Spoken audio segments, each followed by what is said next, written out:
Travels. ಜೈ Shriram. So ಈಗಷ್ಟೇ ಇದ್ದೆ. So 6:30 ಆಯ್ತು ಈಗ. ಇನ್ನೂ ಎಲ್ಲ ರೆಡಿಯಾಗಿ ಆಮೇಲೆ ಹೋಗಬೇಕು. ಅಂದರೆ ಅದೇ ನಾನು ನಿನ್ನೆ ಹೇಳಿದ ಹಾಗೆ ದೊಡ್ಡಪ್ಪ ಹೋಗಿದ್ದಾರಲ್ಲ, ಸೊ ಅವರದ್ದೆಲ್ಲ ಆಗಬೇಕಷ್ಟೆ, ಕಾರ್ಯಕ್ರಮ ಎಲ್ಲ ಆಗಬೇಕಷ್ಟೆ. ಸೊ ಅಲ್ಲಿಗೆ ಹೋಗಿ ಆಮೇಲೆ ಎಲ್ಲ ಆಗಿ ಬರಬೇಕಷ್ಟೆ. ಸೊ ಏನು ಮಾಡೋದು ಗೈಸ್, ಎಲ್ಲ ಒಂದೇ ಅಲ್ಲ. ಸೊ ಓಕೆ, ಹೋಗುವ ನಾವು.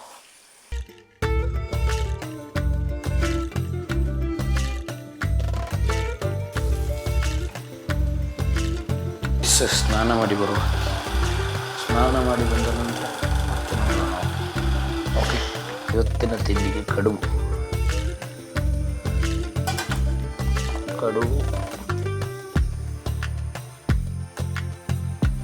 ಆಮೇಲೆ ನಮ್ಮ ಮಾವನಿಗೊಬ್ಬರಿಗೆ ಅಷ್ಟು ಹುಷಾರಿಲ್ಲ. ಸೊ ಹಾಸ್ಪಿಟಲ್ಲಿದ್ದಾರೆ, ಮಂಗಳೂರು ಹಾಸ್ಪಿಟಲ್ಲಿ.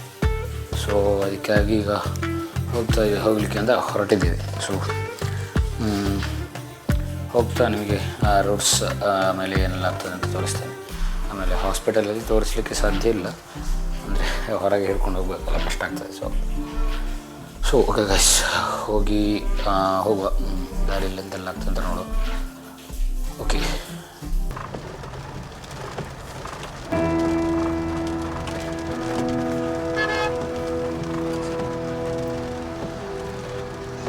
ಸೊ ಈ ಫ್ಲೈಓವರ್ ಈಗ ನರಹರಿ ಪರ್ವತದ ಬುಡದಲ್ಲಿ ಎಂಡ್ ಆಗ್ತದೆ. ಆಮೇಲೆ ಸ್ವಲ್ಪ ಇಲ್ಲಿ ಬಾಕಿ ಇದೆ ಕೆಲಸ ಅಷ್ಟೇ. ಇಲ್ಲಿ ನೋಡಿ, ಇಲ್ಲಿ ಎಡದ ಸೈಡಲ್ಲಿ ಹೋಗೋದು ನರಹರಿ ಪರ್ವತ. ಇಷ್ಟು ಇದು ನಮ್ಮದು ಫ್ಲೈಓವರು ಮೆಲ್ಕಾರ್ ಇದು.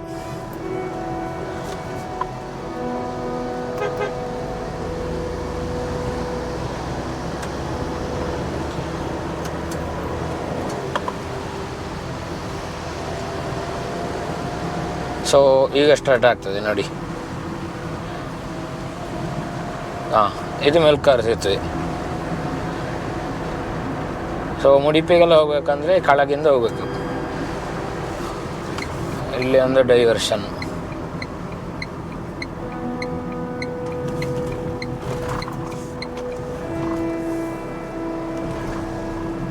ಸೊ ಅಲ್ಲಿ ಸ್ವಲ್ಪ ಬಾಕಿ ಇದೆ ಅಷ್ಟೇ.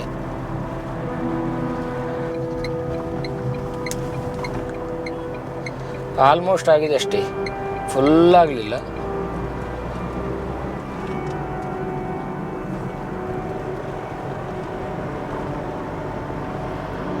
ಇದೀಗ ಪಾಣೆಮಂಗಳೂರು ಫ್ಲೈಓವರ್.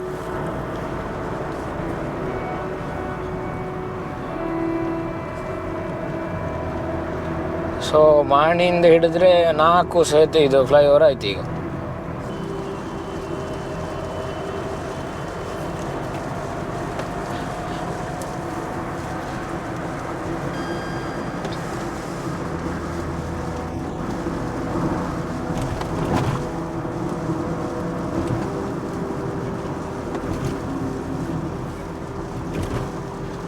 ಸೊ ಇದು BC ರೋಡಿಂದ ಮುಂಚೆ ಬರುವ ಸೇತುವೆ.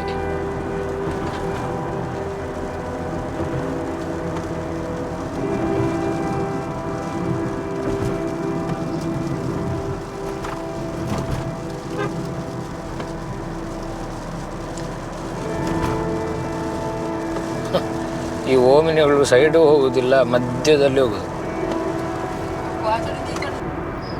ಇದು BC ರೋಡ್ ಸರ್ಕಲ್ ಗೈಸ್. ಮೊದಲು ಇಲ್ಲಿ ಸರ್ಕಲ್ ಅಂತ ದೊಡ್ಡ ಇರಲಿಲ್ಲ, ಈಗ ಸರ್ಕಲ್ ಮಾಡಿದ್ದಾರೆ.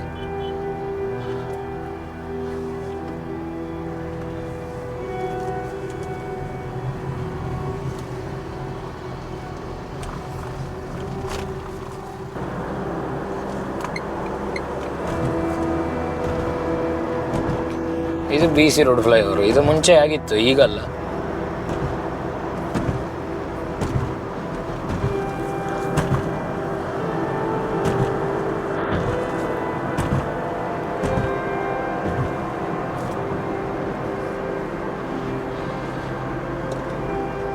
ಹೋಗುದಿಲ್ಲ. ಸೊ ಇಲ್ಲೊಂದು ಟೋಲ್ ತಪ್ಪಿಸುವ ಒಂದು ದಾರಿ ಉಂಟು. ನೋಡಿ ಈ ಮಸೀದಿಯ ಕೆಳಗಡೆಯಾಗಿ ಹೋಗಬೇಕು. ನೋಡಿ ನಾನು ತೋರಿಸ್ತೇನೆ ನಿಮಗೀಗ.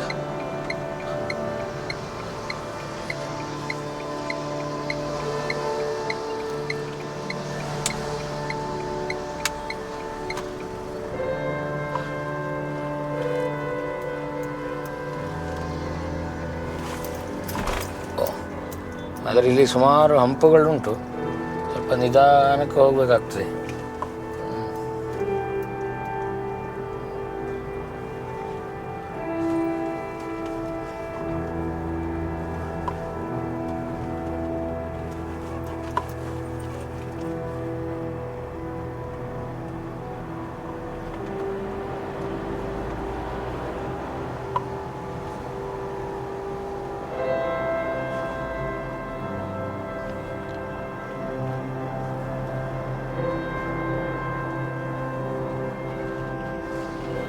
ಸೊ ಇಲ್ಲಿ ದೊಡ್ಡ ಗಾಡಿಯೆಲ್ಲ ಬರಲಿಕ್ಕಾಗೋದಿಲ್ಲ. ಈಗ ಕಾರುಗಳು, ಬೈಕುಗಳು, ಅಂದರೆ ರಿಕ್ಷಾಸ್ ಇಂಥದ್ದೆಲ್ಲ ಹೋಗ್ಬೋದು. ಇಲ್ಲಿ ನೋಡಿ ಒಂದು ಇದು ಹಾಕಿದ್ದಾರೆ, ದೊಡ್ಡ ಗಾಡಿ ಹೋಗ್ಲಿಕ್ಕೆ ಆಗೋದಿಲ್ಲ. ಇದಕ್ಕಿಂತ ಮೇಲೆ ಲೋಡ್ ಇದ್ದರೆ ಗಾಡಿ ಹೋಗೋದಿಲ್ಲ.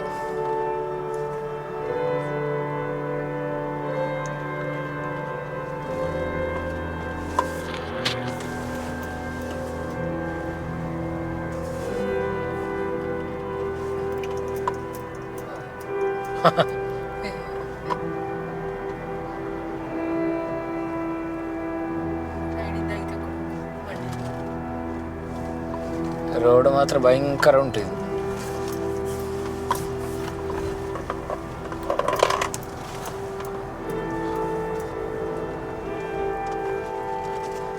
ಅಲ್ಲಿ ಟೋಲ್ ಇಲ್ಲ, ಅದು ಬರಬೇಕಾದ್ರೆ ಮಾತ್ರ. ಇದು ಹೋಗಬೇಕಾದ ಟೋಲ್, ಹೋಗಬೇಕಾದಲ್ಲಿ ಉಂಟು ನೋಡಿ. ಸೊ ಆ ಟೋಲನ್ನು ಹಾಗೆ ತಪ್ಪಿಸಿ ನಾವು ಇಲ್ಲಿಂದ ಈಗ ಹೋದರೆ ನಮಗೆ 30 ರೂಪಾಯಿ ಲಾಭ ಆಗ್ತದೆ ಅಷ್ಟೇ.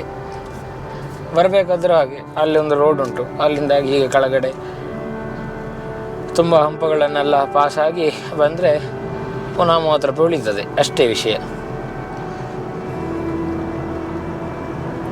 ಮೈ ಬಾಯ್ಸ್ ಆ್ಯಂಡ್ ಗರ್ಲ್ಸ್, ಜೈ ಶ್ರೀರಾಮ್. ಸೊ ಇವಾಗ ಮಂಡೆಲ್ಲ ಸ್ವಲ್ಪ ಹಾಳಾಗಿದೆ ಮಾರೆ, ಅದಕ್ಕಾಗಿ ಈಗ ಒಂದು ಮೂವಿಗೆ ಹೋಗುವಂಥ ಕುಬೇರ್ ಅಂತ ಹೇಳೋ ಒಂದು ಮೂವಿ ಬಂದಿದೆ ಧನುಷ್ಯನವರದ್ದು. ಸೊ ಅದನ್ನು ನೋಡಿ ಹೇಗೆಲ್ಲ ಇದೆ ಅಂತ ಒಂದು ಸಣ್ಣಕ್ಕೆ ರಿವ್ಯೂ ಮಾಡುವ. ಆಮೇಲೆ ಮಳೆ ಎಲ್ಲ ನಿಂತಿದೆ. ಸೊ ಅದೇ ಈಗ ಒಂದು 6:30ಗೆ ಶೋ ಇದೆ.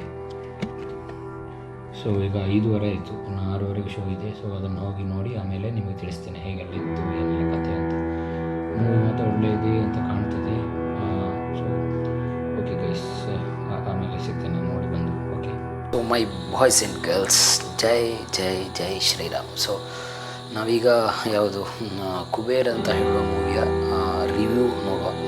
ಅಂದರೆ ನನಗೆ ಅನುಭವ ಅದನ್ನು ನಾನು ಹೇಳ್ತೇನೆ. ಸೊ ಮೊದಲಿಗೆ ಈ ಮೂವಿ ಗುಡ್ಡ ಬ್ಯಾಡ ಎಕ್ಸಲೆಂಟ ಅಂತ ನೋಡುವ. ಸೊ ಫಸ್ಟಿಗೆ ಹೇಳೋದಾದರೆ ಅದೇ ಎಕ್ಸಲೆಂಟ್ ಅಂತ ಹೇಳ್ಬೋದು. ಯಾಕಂತ ಹೇಳಿದರೆ ಸ್ಟೋರಿ ಬರೆದವರು ಯಾರಂತ ಗೊತ್ತಿಲ್ಲ, ಅವರ ಪಾದಕ್ಕೊಂದು ದೊಡ್ಡ ನಮಸ್ಕಾರ. ಅಂದರೆ ಅದು ಕನೆಕ್ಟಿಂಗ್ ಹೇಗೆ ಕನೆಕ್ಟ್ ಮಾಡ್ತಾರೆ ಅಂತ ಗೊತ್ತಾಗೋದಿಲ್ಲ.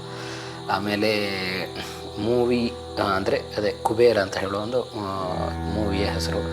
ಆಮೇಲೆ ಇದರಲ್ಲಿ ಮೇಯ್ನಾಗಿ ಹೀರೋ ಧನುಷ್, ನಮ್ಮ ಧನುಷ್, ಆಮೇಲೆ ರಶ್ಮಿಕಾ ಮಂದಣ್ಣ, ಆಮೇಲೆ ನಾಗಾರ್ಜುನ್. ಹಾಗೆ ಮೇಯ್ನಾಗಿ ನಮ್ಮ ಧನುಷ್ ಮತ್ತು ರಶ್ಮಿಕಾ ಮಂದಣ್ಣ ಇರೋದು.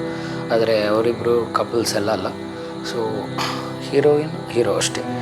ಆಮೇಲೆ ಮ್ಯೂಸಿಕ್ ನಮ್ಮ Devishree Prasad, DSP, excellent movie. ಆ ವಿಲ್ಲನ್ ಥೀಮಿನ ಒಂದು ಇದಿದೆ, ಮ್ಯೂಸಿಕ್ ಇದೆ. ಸೊ ಅದನ್ನು ಕೇಳಿ ಹೇಗಿದೆ ಅಂತ ಕಮೆಂಟ್ ಮಾಡಿ.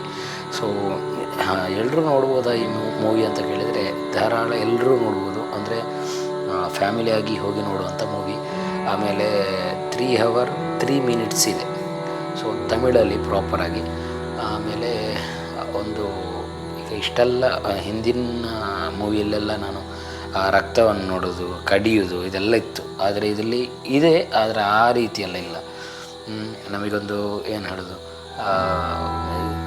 ಕಡಿಯೋದು, ಆಮೇಲೆ ಇದೆ ಫೈಟೇ ಮೇಯ್ನ್ ಆಗಿರೋದು, ಅಂಥದ್ದೆಲ್ಲ ಏನಿಲ್ಲ. ಆದರೆ ಮ್ಯೂಸಿಕ್ಸ್ ಇರಲಿ, ಸ್ಕ್ರೀನ್ ಪ್ಲೇ ಇರಲಿ, ಕ್ಯಾಮರಾ ರೋಲಿಂಗ್ ಇರಲಿ, 3 hour ಹೋದದ್ದೇ ಗೊತ್ತಾಗೋದಿಲ್ಲ. ಚೂರು ಬೋರು ಹೊಡೆಯೋದಿಲ್ಲ ಮೂವಿಯಲ್ಲಿ. ಆಮೇಲೆ ಹೇಳಬೇಕಂದ್ರೆ ಏನು, ಧನುಷಿನ ಆ್ಯಕ್ಟಿಂಗ್ ಬರೋದಾದರೆ ಆ್ಯಕ್ಟಿಂಗ್ ಧನುಷ್ ಯಾವತ್ತೂ ಸೂಪರಾಗಿ ಮಾಡ್ತಾರೆ. ಆಮೇಲೆ ಅವರದ್ದು ಯಾವ ರೋಲ್ ಕೊಟ್ಟರು ಮಾಡ್ತಾರೆ ಮಾರ್ರೆ, ಅದೇ ಇರೋದು. ಆಮೇಲೆ ರಶ್ಮಿಕಾ ಮಂದಣ್ಣ ಅವರು ನಟಿಸಿರೋ ಮೂವಿ ಸಾಧಾರಣ ಎಲ್ಲೂ ಹಿಟ್ ಆಗ್ತಾಯಿದೆ. ಸೊ ಒಳ್ಳೆ ಆ್ಯಕ್ಟಿಂಗ್ ಮಾಡ್ತಾರೆ. ಆಮೇಲೆ DSP ಮ್ಯೂಸಿಕ್ ಹಾಗೆ ಎಲ್ಲೆಲ್ಲಿ ಹೇಗೆ ಬೇಕು, ಅದೇ ಹೇಳಿದ್ದಲ್ಲ ಮೈನಾಗಿ ಆ ವಿಲ್ಲನ್ ಥೀಮಿಗೆ ಹೀರೋಗೂ ಅಷ್ಟು ಒಳ್ಳೆ ಇದಿಲ್ಲ ಮ್ಯೂಸಿಕ್ಸು, ನಾವು ಈಗ ಇದು ಮಾಡಲಿಕ್ಕಾಗೋದಿಲ್ಲ. ಆದರೆ ವಿಲ್ಲನ್ಗೆ ಅಷ್ಟು ಒಳ್ಳೆ ಮೂವಿ ಹಾಕಿದ್ದಾರೆ. ಒಂದು ಫ್ಲೂಟ ಅಂತ ಕಾಣ್ತದೆ ಅದು ಮೋಸ್ಟ್ಲಿ. ಸೊ ಅದೇ ಓವರಾಲ್ ಆಗಿ ನೋಡೋದಿದ್ದರೆ ಬೆಸ್ಟ್ ಮೂವಿ ಅಂತ ಹೇಳ್ಬೋದು. ಸೊ ಇವತ್ತು ಒಂದು ದಿವಸ ಆಯ್ತು ಅಷ್ಟೇ, ಈಗ 20 ಇವತ್ತು. ಸೊ ಇವತ್ತು ರಿಲೀಸ್ ಆದ ಮೂವಿ ನಾವೊಂದು 6:30 ಶೋವಿಗೆ ಹೋದದ್ದು. ಆಮೇಲೆ ಏನು ಹೇಳುವ, ಕನ್ನಡ ಮತ್ತು ತೆಲುಗಲ್ಲಿ ಪ್ರಾಪರಾಗಿ ಇದು ಬೇರೆ ಶೂಟಿಂಗ್ ಆಗಿದೆ ಅಂತೆ. ಆಮೇಲೆ 5 ಭಾಷೆಯಲ್ಲೂ ರಿಲೀಸ್ ಆಗ್ತದೆ. ಸೊ ಅದೇ ಗೈಸ್, ಅಂದರೆ ಓವರಾಲ್ ಆಗಿ ಮೂವಿ ಬೆಸ್ಟ್ ಇದೆ. ಹೋಗಿ ಧಾರಾಳ ನೋಡಿ ಎಲ್ಲರೂ ಹೇಗಿದೆ ಅಂತ ಒಂದು ಕಮೆಂಟ್ ಹಾಕಿ. ಆಮೇಲೆ ಇನ್ನೊಂದು ನೆಕ್ಸ್ಟ್ ರಿವ್ಯೂವಲ್ಲಿ ನಿಮ್ಮನ್ನೆಲ್ಲರನ್ನು ನಾವು ಸಿಗುವ. ಆಮೇಲೆ ಏನು ಹೇಳುವ, ಮೇಯ್ನಾಗಿ ಆ ಸ್ಟೋರಿ ಹೇಗೆ ತಗೊಂಡು ಹೋಗಿದ್ದಾರೆ ಅಂತ, ಅದು ಹೇಗೆ ಕನೆಕ್ಟ್ ಮಾಡಿದ್ದಾರೆ ಅಂತವೇ ನನಗೆ ಅಂದರೆ ಇದು ಮಾಡಲಿಕ್ಕೆ ಅಂದಾಜು ಮಾಡಲಿಕ್ಕೆ ಆಗೋದಿಲ್ಲ. ಯಾಕೆ ಹೇಳಿ, ಸೊ ಅದೊಂದು ಆ ಪಾತ್ರಕ್ಕೂ ಆ ಸಿಚುವೇಶನ್ಗೂ ಎಲ್ಲ ಕನೆಕ್ಟ್ ಆಗುವಾಗ ಸ್ಟೋರಿ ಬರಬೇಕಲ್ಲ. ಸ್ಟೋರಿ ರೈಟ್ ಮಾಡಿದವರ ಆ ಒಂದು ಬ್ರೈನ್ ಯಾವ ರೀತಿ ವರ್ಕ್ ಆಗಿರ್ಬೋದು ಅಂತ ನೋಡ್ಬೋದು ನಾವು. ಸೊ ಟ್ರೈಲರ್ ನೋಡಿ ಮೊದಲು ಅದನ್ನು ನೋಡಿ ಆಮೇಲೆ ಫಿಲ್ಮ್ ನೋಡಿ. ಯಾಕಂದರೆ ಎಲ್ಲ ತುಣುಕುಗಳು ಆ ಟ್ರೈಲರಲ್ಲಿ ಇದೆ ಫುಲ್. ಅಂದರೆ ನಮಗೆ ಅದನ್ನು ಕರೆಕ್ಟಾಗಿ ನೋಡಿದಾಗ ಇದು ಇಲ್ಲಿತ್ತು ಅಂತ ನಮಗೆ ಗೊತ್ತಾಗ್ತದೆ. ಸೊ ಇದಾಗಿತ್ತು ಈ ಕುಬೇರ ಅಂತ ಹೇಳುವ ತಮಿಳ್ ಮೂವಿಯ ಒಂದು ಚಿಕ್ಕ ರಿವ್ಯೂ. ಸೊ ನಿಮಗೆ ಇಷ್ಟ ಆಗಿದರೆ ಲೈಕ್ ಮಾಡಿ, ಶೇರ್ ಮಾಡಿ ಆ್ಯಂಡ್ ಸಬ್ಸ್ಕ್ರೈಬ್ ಮಾಡಿ. ದಯವಿಟ್ಟು ಯಾರು ಸಬ್ಸ್ಕ್ರೈಬ್ ಮಾಡದೆ ಇರಬೇಡಿ, ಸಬ್ಸ್ಕ್ರೈಬ್ ಮಾಡಿ. ಇನ್ನೇನು ಮುಂದೆ ಒಳ್ಳೊಳ್ಳೆ ವೀಡಿಯೋ ಹಾಗೂ ಒಳ್ಳೊಳ್ಳೆ ರಿವ್ಯೂ ಒಂದಿಗೆ ಅಲ್ಲಿಗೆ ಸಿಗ್ತೇನೆ ನಾನು ನಿಮಗೆ. ಓಕೆ, ಟೇಕ್ ಕೇರ್, ಬಾಯ್, ಜೈ ಶ್ರೀರಾಮ್.